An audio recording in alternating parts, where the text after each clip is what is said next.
All you there in Justice Land, it's me, Brendan, your president, here to tell you everything that happened in Week 9 of the Injustice League. Week 10 hasn't completed yet, so Week 9 is right here and on time before all the magic happens, and let's get to it. Now, I want to start off and say that this one was a little bit rough, mainly because Tua seems to want to personally bend me over. Week 8, he gets 15 points. Week 10, he gets 4. What does he get week 9? 1.5. If he scored 2 points, I'd be the winner. Mateo just squeaked by out one on the president here. Now, Irving takes on Tim in a bit of a weird game. Tim seems to have forgotten that he was playing this week. Half of his team was on bye. This should have been a fucking lock for Irving.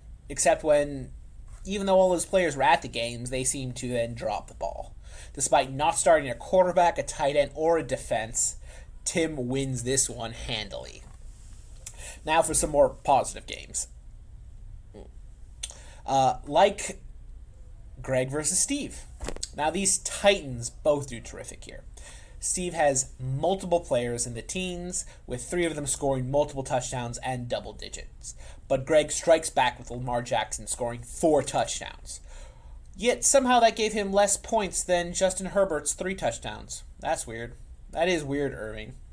Anyway, Steve his showing absolutely crushed Greg with 114 points total. I'm not sure, though, if that's going to get him or help him in the playoffs. Maggie goes up against Simon in a showdown.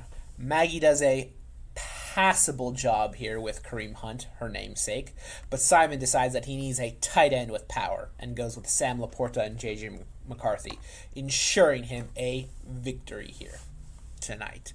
Now, Jonathan takes on Kevin in what early analysts were criticizing, but turned into a real barn burner of a game. Jonathan decided that being 14th was not what he wanted and went hard with Drake London, who tried to turn around that Atlanta curse. But Kevin said, hey, no, we won't go, and threw Matthew Stafford into the fire to block out an Atlanta comeback.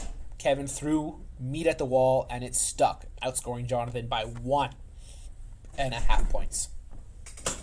Now, Chris goes up against David in a less than stellar showing. Chris keeps playing guys who just aren't playing. It's not even like a bye situation. They just do nothing.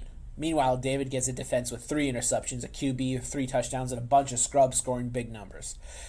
David doubles up on Christopher in this MMF of a game. Mike goes up against JP in an auto draft battle royale. Did it work? Let's find out. Both champions.